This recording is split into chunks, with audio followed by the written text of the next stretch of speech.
সৈনিক। সম্মানিত নেতৃবৃন্দ, আপনাদের এখানে আজকে উপস্থিত আছেন জেলা ছাত্র দলের সংগ্রামী ভারপ্রাপ্ত সভাপতি রুবেল ইসলাম ভাই, উপস্থিত আছেন যুগ্ম সম্পাদক নবী ইসলাম শুভ, উপস্থিত আছেন কলেজ শাখা, পৌর শাখা এবং সদর উপজেলা শাখার নেতৃবৃন্দ এবং কয়েকটি উপজেলা থেকে আসা নেতৃবৃন্দ। আজকে আমরা মূলত সমবেত হয়েছি দিনাজপুরে। আমাদের গর্ব এবং আমরা যার কাছে কৃতজ্ঞ, বাংলাদেশের সেরা ইউরোলজিস্ট দেশনেত্রী বেগম খালেদা জিয়ার ব্যক্তিগত চিকিৎসক, বিএনপি জাতীয় স্ট্যান্ডিং কমিটির মেম্বার জনাব professor doctor AJM Zahid Hossain sir, উনি দিনাজপুরে আজকে একটি অঙ্গ সংগঠনের প্রতিষ্ঠাবার্ষিকী প্রোগ্রামে এসেছেন। আমরা তাকে রিসিপশন দিলাম, একটু অভিনন্দন জানালাম ছাত্র দলের পক্ষ থেকে। এই জন্যই আমরা সমবেত হয়েছি, তাই না? এখন আমি আপনাদেরকে যেটা বলতে চাই, আপনারা পত্রপত্রিকা এবং সামাজিক যোগাযোগ মাধ্যম, ইলেকট্রনিক মিডিয়ায় দেখেছেন যে গতকালকে রংপুর বিভাগের সকল আসনের যারা কাজ করছেন ধানের শীষের কাণ্ডারি হবার জন্য, তাদেরকে গুলশান কার্যালয়ে, বিএনপি চেয়ারপারসনের কার্যালয়ে ডাকা হয়েছে এবং ঐক্যবদ্ধভাবে প্রতীকটা বা মনোনয়ন একজনই পাবে, তার পক্ষে বাকি সবাই একসাথে মিলে কাজ করবেন।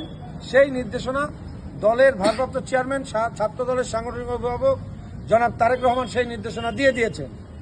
তারই সূত্র ধরে বলতে চাই যে আজকে থেকে আমরা জেলা ছাত্রদল অফিসিয়ালি আপনাদেরকে একটা জিনিস বলতে চাচ্ছি যে আপনাদের নিজ নিজ জায়গায় ধানের শীষের জন্য যারাই কাজ করেছেন সবাই তো আর মনোনয়ন পাবেন না, পাবেন একজন।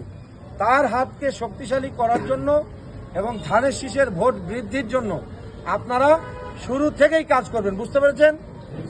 ইনশাআল্লাহ। এবং আজকে থেকে আমরা জেলা ছাত্র দলও এই ব্যাপারে বলা যায় মাঠের কাজ শুরু করে দেব ইনশাআল্লাহ। আপনাদের কোনো আচরণে, কোনো কথাবার্তায় কেউ যেন কষ্ট না পায়, এলাকাবাসী, স্থায়ী বাসিন্দা, অস্থায়ী বাসিন্দা, নিজ নিজ এলাকার কেউ যেন কষ্ট না পায়, ধানের শীষের একটি ভোট যেন নষ্ট না হয়, এইটা আপনাদের কাছে আমার চাওয়া থাকলো।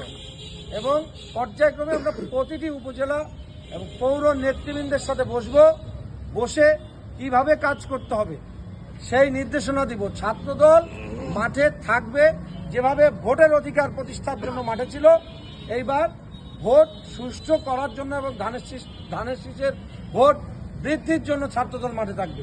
একটি কথাই বলতে চাই, শেষ একটি কথা, গত 15-17 বছরের বিভিন্ন সংগঠন, ছাত্র সংগঠন, যেই সব তরুণ যুবকেরা করেছেন, তারা কিন্তু একটা ভালো লাইফ, একটা ভালো চাকরি হলে বিনা পেরেশানিতে থাকবো এই জন্য করেছে। কিন্তু আমরা ছাত্রদল করেছি এই জন্য।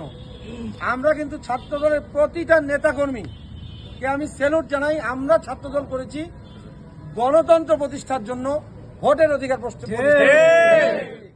তো আমরা কেউ কাউকে ছেড়ে যাব না, সবাই ঐক্যবদ্ধভাবে যাকে দল মনোনয়ন দিবে তার পক্ষে কাজ করবো ইনশাআল্লাহ। করবেন তো সবাই ইনশাআল্লাহ? তারুণ্যের প্রথম ভোট ধানের শীষের পক্ষে হোক, ধানের শীষের জন্য হোক, তারুণ্যের প্রথম ভোট, তারুণ্যের প্রথম ভোট ধানের শীষের জন্য হোক। ধন্যবাদ। এই বলে আমি আমার বক্তব্য শেষ করছি। আসসালামু আলাইকুম। এ পর্যায়ে আপনাদের সামনে